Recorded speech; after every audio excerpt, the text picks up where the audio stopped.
Welcome to Mindset Mastery Moments, the best growth mindset podcast recognized by Million Podcasts and ranked as a top mindset podcast by FeedSpot.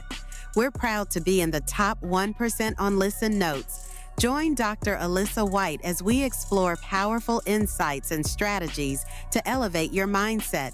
Let's dive in.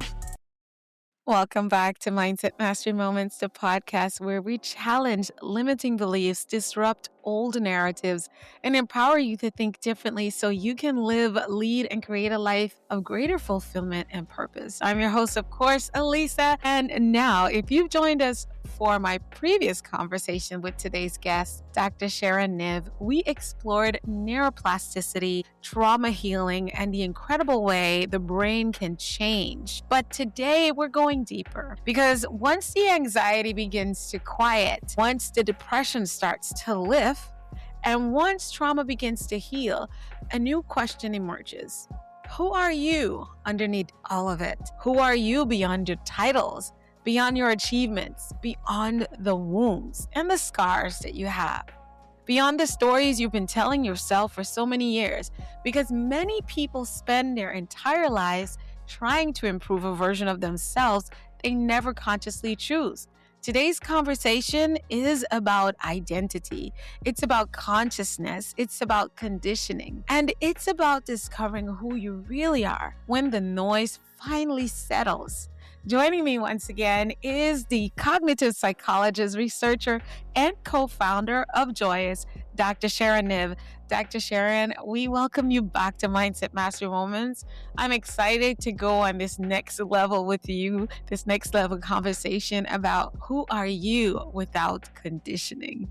Dr. Sharon, in your own words, just remind our listeners and viewers about who you are, what you do, and why you do it.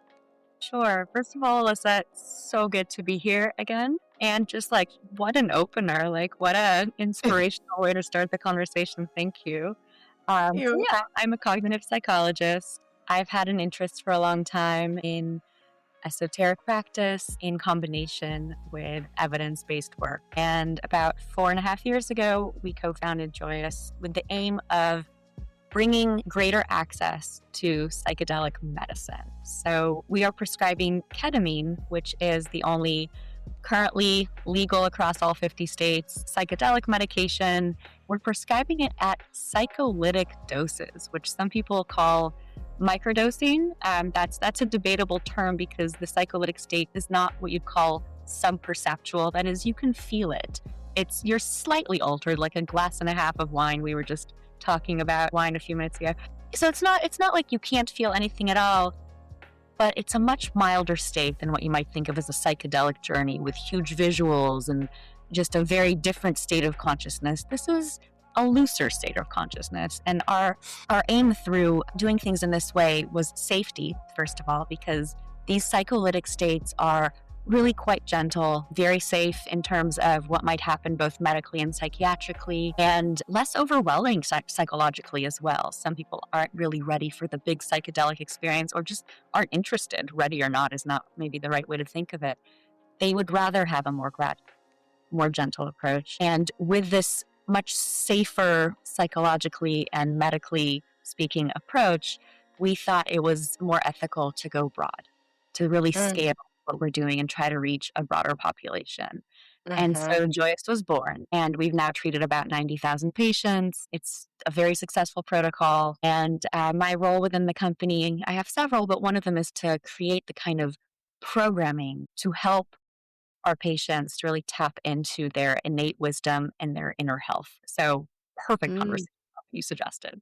Really. Yeah, and so if you all haven't seen it, Joyous is everywhere on our social medias, and the reviews, the actual reviews and the marketing are people of actually getting the prescription and using it to treat themselves. And the results are what they're talking about has just been so amazing. I talked to Dr. Sharon about trying it for myself. And the reason why, it's like I thought, oh, I didn't need it because I don't suffer with depression. I don't have any diagnosis of neurodiversity. And what you said to me, Dr. Sharon. So talk a little bit about that before we dive in. Yeah, so we treat four major indications: major depression, generalized anxiety, PTSD, and then the fourth is what's known as adjustment disorder, which basically in clinical term means someone going through a hard time, like something has happened, a life transition, a tough moment, just the stress of being alive in this crazy geopolitical and AI shift, and all of that. If people are stressed and having a hard time adjusting, that's called adjustment disorder. So that it is a possible diagnosis that we will treat for. If someone's coming in completely happy, zero symptoms, I don't think they really need us. But No. people who have, some measure of distress in their lives, and so many of us do, may be candidates. Yeah. Yeah, and it could be you're dealing with some sort of like I deal with autoimmune disease, and they're right now testing for a second one, which is not the greatest news, but that is an adjustment. And when your mind is well, your body follows. And when your body is well, your mind follows. It's like a sort of yin and a yang, right? They go together. And so maybe that might be your life thing, or you just have a really high stress job. Maybe you are a therapist and you see clients in critical areas. Like part of my work is I work in high needs, critical, high risk clients in my coaching and consulting work as a workforce strategist. So there's a lot that works through. I can't get someone to successfully be employable and maintain employment at any level, whether it's entry level or C suite exec level. If life is not sorted out, there's that in between. What's blocking you? What's stopping you, right? That's the mindset piece. And that's also part of your health. I feel like this season we've gone deeper into body, mind, soul, and even spirituality a lot. And for season 4, we plan to go deeper. So, Dr. Sharon, our first conversation, we spent so much time talking about healing the brain. Today, I'd like to talk a little bit more about identity. And I kind of knew, but I didn't know the depth of your specific work in this area as well. And you've often say that people live from who they are. They live from who they've been taught to be. That they're a lot of times who we are is kind of like it's suppressed to take on the role of who the world would say, well, I've been told you're an Alisa. Yeah, you look like an Alisa, like somebody who should be an Alisa. That's crazy stuff. And then yeah, for the type of person you are, that would be really fitting for you. And I'm like, not at all. But that's now at 45. When I was younger, I'd be like, yeah, I should try it. So, from a perspective as a cognitive psychologist, how much of what we call personality is actually conditioning? Question. That's a great question. When you look at the various studies around behavior genetics, the data is murky. There's definitely some innate stuff. Babies come in with personality, no doubt about it. It emerges within a few weeks. We had our one of our care team members brought his little 2.5-month-old baby the other day, and he's saying she's already got personality. It's absolutely true. We have our predilections. Whether some of that is, due to epigenetic experience in our lineage, that may well be. That's almost an unanswerable question because we can't A/B test that one. But Mm, seem to be born with some blueprint. And there's one of my favorite spiritual teachers, really the one I resonate with most, is Adyashanti, and he says point blank in his books, every being has a personality, enlightened or unenlightened. Every animal yes, has a yes, personality. yes. They are masks that we wear to some extent, but also Mhm, there just happen to be patterns of mhm, behavior that are typical to us. One mhm. framework that I really love, Dr. Alyssa, are you familiar with the Enneagram? Yes, yes, I am. I love Not the as deeply as you are, but I am familiar with it because I've looked. Yeah. It's a fascinating one, and there are different perspectives on the Enneagram, some of which say you have a type and you stay that type throughout, and others Yes. actually say, you sort of heal a certain facet of things, and that becomes less of a draw, and then Yeah. you might have other patterns emerge as more dominant. I'm kind of agnostic about it, to be honest. I'm not totally sure, but one Y- way that I think we can look at the Enneagram is a map of your own suffering. How do you Yes. to That's a make good yourself suffer? How do, how do you that's a tend good to one. find yourself unlovable? How Yeah. where does your attention go? And what's interesting about the Enneagram is any expert will tell you that there are sometimes people break them down into 9 categories of health. Who knows about the number, but there's definitely a range of health for every single one of these 9 potential patterns of deep behavior. And at the top levels of health, they aren't as dissimilar to one another as they might be at the bottom. At the Mm, top of health, everyone is compassionate, everyone is less reactive, yes. everyone's coming from a much truer integrity, much more open heartedness. So the health Yes. we get, the less pronounced our personalities tend to be. I recently Exactly. came on some argument online that personality really is trauma based. And there's something to that. I wouldn't take it quite that far. We also have our gifts and our, Yes. fun features and what makes us unique snowflakes in Yes. the world. I'm true that like the ways in which personalities tend to get us in trouble, Mm-hmm. strong correlation to how neurotic we are and how trauma driven our experiences. Yes. Yeah.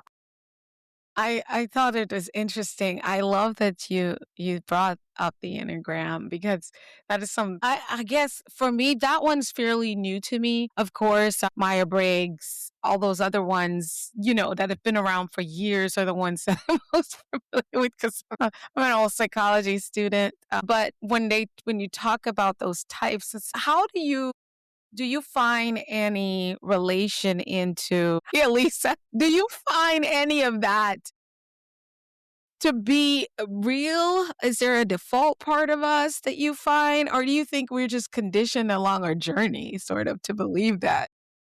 I I really don't know. My entire life, I spent my sort of thinking astrology was a fun tool for whoever wanted it, and it's kind of silly, and whatever works for you, whatever works for you, works for you.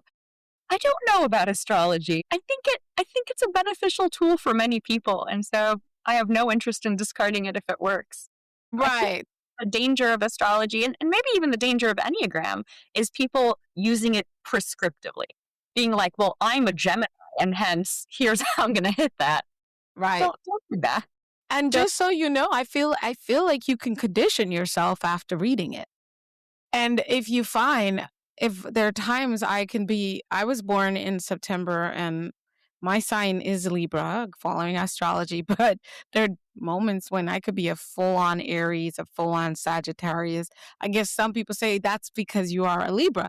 And I'm like, okay, whatever. But these are just very basic people who go astrology in its real sense and I've had a few astrologists on the show. It's very much deeper than what we can read in, our daily signs. It's bigger than that. Just like there's so much research, but the way we use it commonly is not the depth, width, or length of the actual subject. But again, I love what you said. Hey, if it rocks for you, rock it out because that's the power of the mind. This is why we talk about all this stuff on Mindset Mastery Moments because we are introducing various tools, I like to say, to our listeners and viewers that if you haven't found your way, you can find things that can help you and support you on your way, right? What works for you? So, yeah, let me ask you this. When someone says this is just who I am, how often is that actually true? And how often is that simply a well-practiced pattern? What's your thoughts about that? Back to conditioning again. question. I don't know that I can give a percentage breakdown, and I think it's probably really related to how much inner work they've done to get to know themselves. Right. One thing that I was going to say, both about astrology, just like you said, sometimes you Libra presenting as an Aries, or whatever. Same with the Enneagram. The truth is, I believe we all contain all parts, Yeah. just to different extents. Right. Hmm. All of these patterns are universal patterns. Yes. Right. I think more in terms of Enneagrams. I don't know as much about astrology, so I'll stick to that. But the same applies, right? So Right. Right. Pretty yeah, much. Yeah, I tend to have more of the 4 type, and that's the part that seeks depth and seeks profundity and seeks uniqueness and seeks connection of a particular type, like really seeing each other clearly. Sure, so I've got that part. I've also got the 3, which is more achievement oriented and Yeah. let me like reach this goal. And I've also got the 5, like the scientific analyst who wants to understand things. All of these things both have beauty to them and they can come from fear. And so all of them have it's a yin yang, right? Just like you said, Hmm. it is that Hmm. it's possible to seek depth because that's what your soul is calling for. And it's possible to seek depth as a way to confirm for yourself that no one understands you and you're always going to be alone. Those are both potentially simultaneous reasons why a 4 might be behaving in a particular way. And you can go Right. through all 9 types as well as many other personality facets. When I say we all have all personality facets, we We really do. really do. Some We of them are really good, do. you know, like Yeah. the uh, the 9 is the peacemaker, the one who Right. tends to put their own needs aside just to make sure the group is fine. I have less of that. I have more of, more of the 4, but I still have some in certain Right. circumstances. Right. It depends on where you are, right? You are. Exactly. That's right. Yeah. I Yeah, so grew up as a peacemaker, I would say. yeah. And over time, being the peacemaker in every situation did not serve my highest good. And I think some people would hear us say, you say, I'm not much of a peacemaker. And me say, did not serve my highest good. I'm like, are they selfish? No, Right. no. If my highest good is served, I show up as a better being to service. And that was a lot to learn, right? So Dan Siegel talks a lot about how health equates a lot with flexibility. That doesn't Mm, mean no boundaries. That doesn't mean that you don't have principles, but rigidity is not a facet of health. So someone who's really coming and saying, this is just who I am at all times, there's softening around that. There's some yeah. way, there's a lack of flexibility around situations, around relationships. And that doesn't mean there's never an appropriate time to say, nope, this is who I am. That Yes. it's all about the flexibility and the being able to meet the moment with what it requires. Mm-hmm. So it's a matter of who's saying it, for what reason, and in what context. And what context? This woman is a BA psychologist. Listen, she is not going to let me tie her up in any madness today. One thing I've observed, yeah, yeah, one thing I've definitely observed in coaching and leadership work is that many people are fiercely loyal to stories that are hurting them. Like you said, the rigidity, they defend them, they protect them, and even build their lives around them. Why do we become attached to narratives that no longer serve us, really? What is happening with us psychologically? Yeah. Often these narratives and these behavioral patterns are formed as really adaptive ways of being when we're young and we don't have as many Mm, resources as we do as when we're adults, right? mm, Whatever our environment failed to serve us in our youth, and everyone has failed in some way. No one escapes childhood without some wounding. That's just the reality. mhm, Some of us had more than others. And to the extent that we've had to adapt and survive, we often create these patterns of behavior that helped us get through whatever was happening at the time, but then endure and may paradoxically create problems when we're. mm, And so as we mature and as we really commit to our path of healing, part of our responsibility is to get to know our own patterns and start to relate to them in new ways. Yeah. mm. So that's deep. But yeah, I want to go deeper. If I remove someone's title and their accomplishments and their failures and their trauma story, their social roles, I'm like, okay, now we're starting to like put your clothes on. There's so many social roles that we all play. Then who remains? That's the question that I don't think we ask enough because I've tried to ask people, who are you? And even with myself. And now it started with me. I was playing this little mind game with myself a few years ago. And so I asked people, who are you? And it's I'm a lawyer. Okay. But if you were, Thanks. Scratch. Who are you? You're not we're taking your lawyer work away. Who are you? A wife, a husband, a father, Roles. Yeah. right? Okay. Take An that away. immigrant. Yeah. And it's like, okay, what are we, where we're going with this? I'm like, let's keep going. We're digging. And then you realize after a while, after we've taken the roles and the accomplishments, and even some stories about being the first person in their entire family to get a high school diploma and now becoming a successful lawyer, first person who didn't go to prison, trauma story. After they removed all these amazing things, they're like, who, when I say, who are you? I knew this was a trap. And I'm like, no, think about it. Who are you? And so if you can help us, Dr. Sharon, who are we without these things? So I love this question. It's actually one of the fundamental questions of spirituality. There's a great sage, Sri Ramana, who lived about 100 years ago, and that was his question: Who am I? And it's Mm, a question that leads to profound spiritual awakening. Actually, there's a coach I like, Joe Hudson. You can find him online. Lots of really nice talks and podcasts and exercises. Art of Accomplishment is his organization. And he frequently has two people sitting before one another a few feet away and just asking each other, who are you essentially? Again mm, and again and again. And as you strip away the roles, mm, strip away the thoughts and the sensations, you start getting deeper and deeper into the mystery. mhm. It's an unanswerable question. It's a question that we sit with as a question rather than curious, like frantically trying to reach for an answer. Yes. But we have some pointers. You know, we're so lucky to be living in this, I think. Well, I'm sure we'll get even better as time goes on, but I think at this point, the paradigms of psychology are in a really beautiful place as the field grows and grows. And, you know, I'm sure your audience and I'm sure you are very familiar with, say, internal family systems, which Mhm. talks to us about self. And it's Yeah. not the first, right? Jung talked about this and Buddha, sure, you know, She many did. people talked about this for Kept thousands of years, yeah.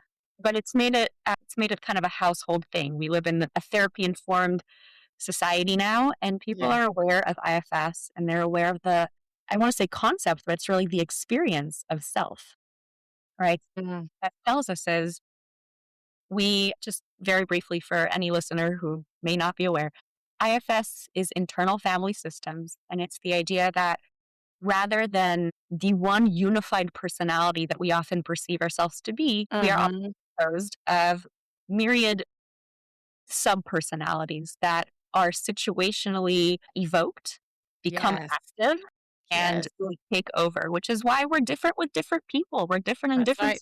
situations. Sometimes we're very calm, sometimes we're very activated, sometimes we take control of the situation, sometimes we cede it. And it's really about who is at the wheel right now. What Right. personalities are at the wheel right now? And Mhm. frequently, the roles that get evoked are what's known as protectors, very, very much in line with what we just said a few minutes ago, that are formed when we're younger and need our own strategy and an adaptivity to situations that may be challenging. Yeah. And underneath all of these parts, there is self. Mhm. And self is compassionate, self is calm, self is sort of the essence of you. It's Mhm. connected to spirit. There's all sorts of debate about is self soul or not. I Self-God. Self the higher self. You call it what you want. but you know when you're there. You Yes. know when you're there because it is accepting of the situation. It's in your full integrity. There's a great biofeedback mechanism in our body to let us know, are we coming from our integrity and are we open hearted right now? And this week I worked with my amazing coach, Ajaya. If you go to Joyous, she leads many spectacular meditations on there. She's really a remarkable somatic coach. AjayaSummers.com if anyone's interested. But Jay she said to Summers. me this week that the truth meter is in the gut. And Mhm. They're calling that another brain. yeah, Is it a really, J.S. Summers, you said? Ajaya, A AJAYAS You she's wonderful. Yeah, so it's not only if you're your integrity, that I don't know, that feels to me like a midline thing. If you're open-hearted, that feels like heart, and if you're speaking truth. The body just knows, and self does all of these things, right? It's Yes. so deeply embodied. It's it is a state from which you really do feel like you're yourself, and when people learn how to touch into it again and again, it feels like coming home. It feels like coming home. And then it's almost like a trick where you're like, well, actually, I'm feeling really angry about this. And you're like, oh, that means I'm not in self. Another part has come up. Anytime you feel kind of perturbed, you feel thrown off center, you just know, "Oh, here's a part for me to get to know. Let's see Mhm. what's alive for this part." And it's not about disowning any of these Mm-mm. parts. In fact, like Mm-mm. the opposite is true, right? You're trying to Mhm. them and bring them into center and Yes. make their needs feel heard and Yes. and validated and important, because often these were the parts that didn't feel seen, heard, validated, and important Yes. when they were formed. Self can do that. And so I don't have an answer to who you are essentially. I think, as I said, that's the mystery, that's the question. That's the work. That's the work. The Yeah. word. Yeah. Self is a good way to explore that. Yes. That true I nature. love I think it's Michael Singer or Eckhart Tolle. I cross their work because it seems so similar all in my head. I discovered them both around the same time, but they say it's the one who's listening to all the chatter. Yeah, the observer, the The witness. observer, the witness, the Like, one yeah. who is the second one? Michael Singer or Eckhart Tolle. Right, I totally, yeah, both wonderful. But I don't remember which one said it. It could have been I think it's Eckhart Tolle that said it. But I think The Seat of the Soul is Eckhart Tolle. So yeah, he was the one who wrote it. But either way, when you do, I love what you said. It's you will know. And a lot of times, from my experience thus far, I love the words observer. I borrow that because she is so gentle, so kind. She doesn't want any and ego is not bad. Someone on the show said this a few weeks ago that ego is not bad. It's the inflated ego that trips us up, right? So ego doesn't even she's the version or the part of me that's never seeking attention. She's also the one who's always bringing everybody, like you say, to center. She's always patient with when I say everybody, I'm talking about the different voices in my head. And no matter what you say, if you're not having voices in your head, you're not alive. It's when the voices are actually taking over and you're listening to all of them. That's when you need extra work and treatment, but we all have these voices. Who's going, "Where did I put my keys?" And the other person goes, I left it in the bathroom." See? See? Those are voices, honey. Don't judge me. So, but she's always saying, "Okay, calm down. You'll find a key. You have another set of keys in the cabinet. Go get that one. Don't go crazy. Don't start throwing stuff. Don't get angry. Don't get frustrated. Calm down. You're okay. It's all right. You're already late." I feel like that self. And so that self, I allow that self as much as I can. Yeah. And it's always when I get still and quiet, not necessarily meditation, because again, a lot of people wait for meditation, but meditation is really just stillness of the mind and the body, in my opinion. That's what I call it. So as long as I can get still, then I can hear. And I do refer to as higher self. And it's always I'm never out of time. I'm not afraid of death. I'm not afraid of anything when she is allowed to speak and I am listening, right? So you and I both know, Dr. Sharon, people can genuinely want change. They pray for change. They even pay for change, read books about change, yet somehow remain exactly where they are. Why do human beings resist transformation even when they're desperately wanting it? What's that? And part of it is that change is scary, and familiarity, even when it feels bad, feels safe, Mm, right? We're used to it. The devil I know, etc. yes, That's yes. definitely one thing. Sometimes it's lacking the right tools. You Mm-hmm. can try 20 different things and maybe it's just not the right one for you, and it's that 21st that's going to hit the mark. But there is also an addiction to trying too many things, right? And not actually Right. sticking to one thing and long enough to find out. So there's a balance. Yeah. And some of it is that we get something that we may not be aware of from the behaviors that we perform, right? I recently did a workshop on limiting beliefs. And one thing that I appreciated a lot about it, there are many interesting things that we did there, but was that before we started to look into what is the cost of these beliefs, we had the question, what do you gain by holding on to this belief?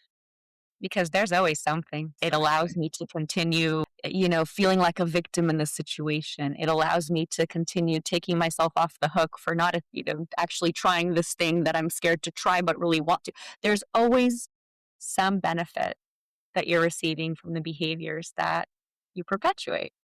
And Mhm.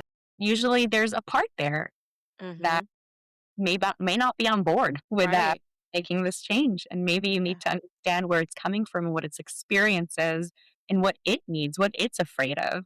What would it Mhm. this part if I let go of my procrastination? Okay. Mhm.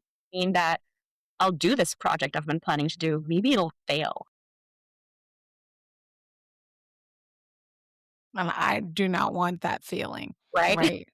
That's what I'm Right. keep telling myself. I want to do the project, but this part's not ready for that. So let's see what that part needs. Let's get to know it. Let's, let's experiment Mhm. with it. So, there are many reasons why we're not ready for change yet, even though a part of us really wants it. Wants it. Yeah. And that's it. And that's some people be like, you know what, Dr. Alisa, I'm going to tell you, this is the last time I'm ever going to do that. And I look at them. Is it okay if I tell you something? You can tell me anything. I don't I don't believe you. But what I do believe is that you want to, but I don't believe it's not I don't believe you can do it, but I don't your pattern has shown me you're not ready. Do you know why you've been doing it? Because I said, other than that, what else? Because, and then it goes down to fear or Mm, pain and protection. And when it goes there, when they're able to see that, they're like, you're right. There is a chance I might do it. I said, yeah, until you understand why your actions are your actions. Have you ever noticed I'm disappointed in you. I've never given up on you. I've never be like, why do you keep doing this? Because honey, there's a reason why we all do what we do. And some part of what we do, even if we don't like it, it's keeping you safe in one way or the other. And so you get up and without even thinking about it, whoops, you're down that lane again. And I will be here for every time you leave and come back. Only because, or if I'm not, there will be support. I mean, I'm getting older is what I tell people and I laugh about it. So I might need to do different things, but here's the thing. When you're ready, change is always available to beautiful. you. Yeah. It's always available to you. It could be right now in this moment, and you might get so far and then start to turn back, but you can also get up again and change and keep going down the road. It's just what it is. It is what it is, and until you know what it is, you can't make that promise. I don't want you to keep disappointing yourself because you absolutely don't disappoint me because you don't know what you don't. You sound like a very supportive person. What's happening neurologically when someone knows what they should do, but they can't do it, really? There's so much, in my opinion, there's all that war. It's a war. A lot of internal conflict. A Tell lot of us about it. So maybe someone who is struggling with change can see deeper and understand why you need to employ help. Yeah. Yeah. I think it's exactly what we've been talking about, that there are so many facets of ourselves that have different needs and are living in contradiction with one another and are trying to protect us from different life experiences so that when one part is not on board with some forthcoming change, they may throw up barriers that we have a hard time interpreting from the collective. Mhm. To get help around how do you develop compassionate self understanding? How do you soothe the fears of the parts of you that aren't ready to come on board? And then how do you kind of get to know yourself? Is it true that the action that you're moving toward right now is the right one for you. If you get everybody sort of talking to one another, the road may become clear. Mm-hmm. You may just intuitively know where it is that you're going. That Right. external help, having that mirroring and validation, and we learn to be compassionate to ourselves through the compassion that we receive from others, which is why having therapeutic relationships is so beneficial to those of us who didn't have a whole lot of that over the course Mm-hmm. of history. So Mm-hmm. exactly what you're saying. Support will be here. I will be here. Um, and let's. Um, Sometimes it's not like a one. I mean, it's rarely a one and done. It's usually Ver. and again and making contact with these parts of us that aren't ready, slowly and deliberately. There's this. The book is that Little Prince, and the fox goes every day and gets to know the friend that he's. Is it the fox trying to befriend the plant, the rose? I can't remember anymore, but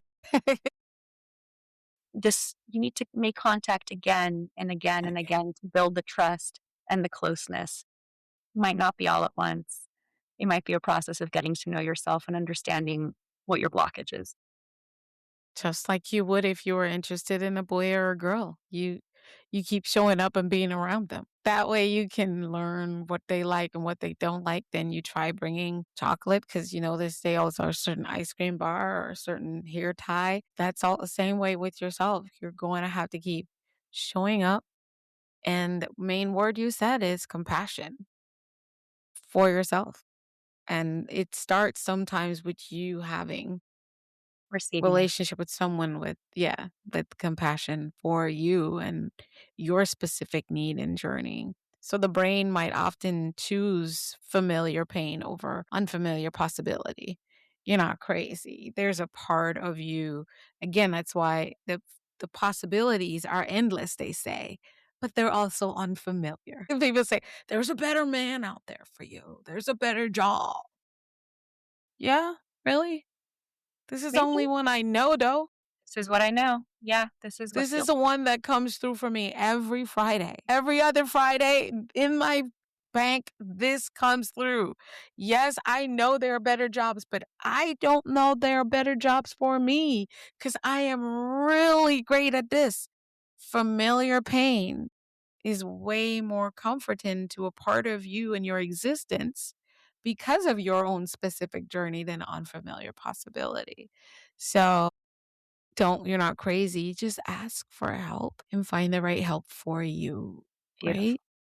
Yeah, Yeah. So here's a personal question that I have for you. Have you ever discovered a belief in your own life, Dr. Sharon, that was quietly controlling your decisions without you realizing it? What happened when you became aware of it? it's a great question. In the past, I did do some clinical training and then did not go on to obtain a license for various reasons. And I think that there's been a lot of questioning for me about whether I'm in the right position right now. Like, am I a business person? Am I a product maker? And I have found that it has stood in the way of my productivity and my effectiveness in this position. Mm-hmm. And I have been working on unraveling some of those beliefs. And also, it's almost like a double bind. There's those beliefs, and there are beliefs of like the way I should be in order to, To do this be job. able to do this. Yeah. Right. And as I start to disentangle all of those and have a better idea of who I am in this position, who may not be like the Silicon Valley, product person template, I think I'm having more success in identifying like what my position looks like and how I can pour my own way of being and my own creativity into a thing that is productive. And so I started giving away, certain responsibilities that I think other people are much better suited to, and just saying it's okay not to be great at Thing. many things. I am great at Right. what I'm great at. And being able to release some of that image of who I wanted to be ultimately has really served me well. Mm-hmm. I think allowing myself to find the work that I'm better suited toward. That's a big one. Mm-hmm. That's Yeah. a big one. And I'll go right in and be vulnerable with you. It's like I I was raised in a society where the very essence of being a woman is being a mother. It's somehow and a wife. Like, and so it was great to have education. It's great to be strong. It's great to be a leader. And that is sort of it's a big, I mean, it's glorified in today's world, the 21st century. However, there's situations and scenarios, even though I've had the research, the experience, and I've worked for years in the industry where anything about child development, have degrees in child development as well. And I've served in that area for at least 20 years. I still would feel like I can't contribute to a conversation about parenting or whatever. And so I would decrease. And what happened when I became aware of that limiting belief? Everything about what I do now happened because little did I understand everything about my study, my research, and my experience working with young children and parents and coaching parents along that journey and educators along that journey prepared me with the human behavior hands-on experience that I could not get out of a textbook or a degree. And when I realized that, realizing that my professional journey and my personal medical journey that allowed for me not to bring children into the world, and I tell people I won't, not this lifetime anyway. I'm like, well, you can still be a mother. I am, but I'm having given birth naturally. So when I say I am, it's because I say I'm a mother to the children of the world that don't have a mother. I'm mother to the children of the world or the adults of the world whose mother is not available. I am mother to possibilities for children, right? But I'm not a biologically mother, not biologically given birth. So I am not those things because these two don't go together with what I am here, what I am and who I am. At the core, what I am here to do, they weren't lined. And so if I understand there was purpose in the pain of not becoming a mother, and when I understood that I was playing a limiting rotation on all my record players in my head that was seeping into all these areas of my life. And number one, I don't sound like this person. I don't act like that person. I don't think like that person.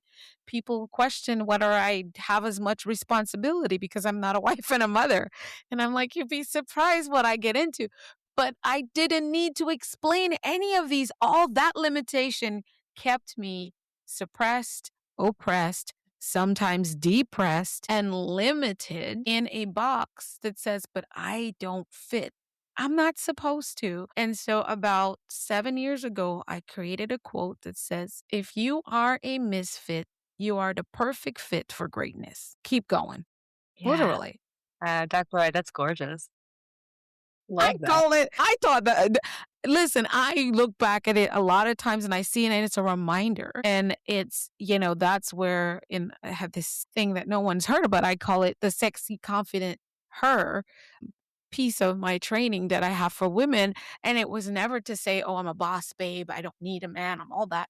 It's like you are just you are. You're sexy confident because of who you are and how you are, when you are, and all the wonderful things you're healing and becoming all at the same time. Ugh, yeah, that's right. So I wanted to be vulnerable right there with you. Thank you so much. I concur with your story because I'm pretty sure I have, like you said, there's several. But that one was one of the biggest ones of my last maybe 10, 15 years that was very subtle. The thing about it, it's so subtle, you don't even realize that it's literally playing into so many parts of your life. So that takes us to the part where I want to talk about the observer, the sage, and consciousness, right? One of my favorite moments from our last conversation was when we discussed what I call the sage self. I don't know if you remember that. The observer, the higher self, the part of us that watches our thoughts without becoming our thoughts. Let's unpack that a little bit from a cognitive science perspective. What is actually happening when we become self-aware? That's a really good question. Trying to think, do I understand the neuroscience well enough to like get into it or might I make a mistake? Well, Maybe it we'll doesn't talk have to about be it. perfect. It will be the science according to you and I today, which we can change at any time. Cheers. I Yeah, tell people it's where my awareness is. We're sharing our perspective today, which can change tomorrow. We're not locked in. We're not saying we know everything. We're just saying what we've experienced. that's very, very true. I think as we become more aware, one way to think of it is that we're able to see through more and more behavioral lenses and perceptual lenses of how we take in the world. So Hmm. there are That's a some, good one. yeah, our perception, our experience is so colored by our various beliefs. And to be an observer stance is to have the meta perspective to understand what those processes are and how they might be biasing the way that we experience the world and our relationships. And Yeah. much more neutral, much more free of all of those lenses. It's like taking off the glasses, knowing that the glasses exist, but being able to experience life with much less filtering. Mhm. Without that, much of our filtering creates fear, creates, uncertainty, anxiety, all the self-referencing views are being through various distorted lenses. And the more we are in observer stance, the more we are in reality, really. Yes. Yeah. Yes. I Yeah. agree. So, do you think consciousness is something we create or is it something we uncover? We have no idea as a scientific community, certainly, but my personal intuition is that it's a fundamental property. I do think that probably life is conscious in some way, and that Yeah. beings. We are maybe little nodes of consciousness that accumulate together. And that, accords with psychedelic experiences and deep meditative experiences and certain sage and Eastern views of what reality is. Yeah. But it is a belief. That's my intuition. That's my belief. Y- It's not a no. Okay. It's not a knowing, it's a belief. I don't And it know. can't, you don't know. I don't believe we know. I think maybe that's why I might subscribe to we create consciousness and we uncover consciousness. It's interesting. I feel like it's both because creating it is because we're creating new beliefs. And then uncovering it is because maybe I'm getting your perspective of your conscious experience. Interesting. A relational consciousness. Yeah. So I don't, a lot of people's like, oh, yeah. So, let's go with some of the things that are online. I don't get the thought that aliens might be coming out of the water instead of the sky until someone else said it. Because I have no connection whatsoever. And Right? I'm like, wait a minute, what if? I mean, I go into, oh, well, what if? Interesting. So, I guess from now on, I wouldn't be surprised if aliens came out of water, but I couldn't care, I guess, really. Yeah, no, I have no idea what the metaphysical realities of the world are. We may well be observed by aliens at all times. So, let's talk a little bit, Dr. Sharon, about what's the latest with Joyous. Joyous is running smoothly. We are in the process of putting together an app, which I'm very excited about because so far it's just been like text messages leading to browser check ins. We're finally going to have an app for our patients to be able to get the psychoeducation and the practices that really fit the ketamine state. And also just make their lives easier around appointments and managing their prescription and managing their shipments. And thank goodness, I think that's going to make things a lot better. We're really trying to do things at scale. We're growing tens of thousands of patients. So that's really exciting. Everyone is excited for working on this app and may it come out soon and successfully. We're still running the therapist program. So far, the training has been free. I think within a month, and I don't remember when this will come out, but within a month, we'll start charging for it. But if anyone Wow. comes to me and is like, I'm brand new in my career. I work with low income populations. I work like have it for free. I'll be happy to just ask. Okay. If they hear it on this show, they can reference, Yes. yeah, they can reference Mindset Mastery Moments. Yes. We will honor it. Okay. Absolutely. Yeah. That's where we are. And I think things are on the whole going well. And we're finally submitting our chart review for publication. So when it comes out, it'll be the biggest like psychedelic medicine study ever published. So That is amazing. Congratulations. That's awesome. And how soon are we expecting the app? great question. I mean, we're hoping within a few months. It always takes long. Great. than Yeah. we think. But yeah, before the end of 2026. Yes, Dr. definitely. Sharon, thank you so much for spending some more time with us today. It's always All her links are in the description wherever you're listening and watching this episode. Thank you so much. Thank you. It's so good to be with you.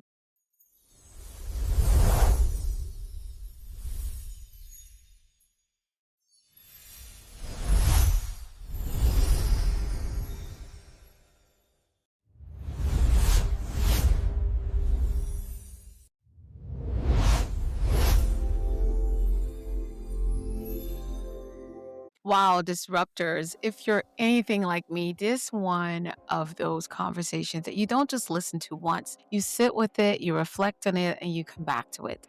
Today, Dr. Sharon Niv challenged us to think beyond symptoms, beyond labels, and even beyond some of the story we've carried about ourselves for years. What stood out to me most is this idea that so much of what we call who we are may actually be conditioning. Beliefs we inherited, patterns we learned, survival strategies we developed, stories we repeated so many times that we started believing they are our identity. But what if they aren't? What if underneath all of the noise, all of the expectations, all of the disappointments and all of the achievements and all of the fears, there is a wiser version of you waiting to be heard. A version that isn't driven by fear, a version that isn't trapped by old programming, a version that isn't trying to prove its worth because it already knows value. One of the things I often tell my coaching clients is this: awareness doesn't instantly change your life, but awareness changes your choices, and your choices are the ones that change your life. Today, we talked about the observer, the sage, the higher self. Whatever language resonates with you, the part of you that can pause long enough to ask, is this thought actually true? Is this belief serving me? Is this reaction coming from wisdom or from a wound? Those questions have the power to transform everything, because the moment you become aware of a pattern, you are no longer controlled by it. And that, my friends, is where freedom begins. So before you move on with your day, before you jump to the next podcast episode, the next meeting, the next task, I want to leave you with a challenge. Spend 5 minutes today in stillness. No phone, no television, no distractions, just you. And ask yourself one question: who am I becoming? Not who have I been, not who do people expect me to be, not who I was yesterday, but who am I becoming? Because healing isn't just about recovering from the past. It's about consciously creating the future. Thank you again, Dr. Sharon Niv, for joining us and sharing your wisdom. And thank you for showing up and doing the work and continuing to master your own mindsets. Remember, think, speak, to become. I'm Alisa, and I'll see you on the next episode of Mindset Mastery Moments. Bye now.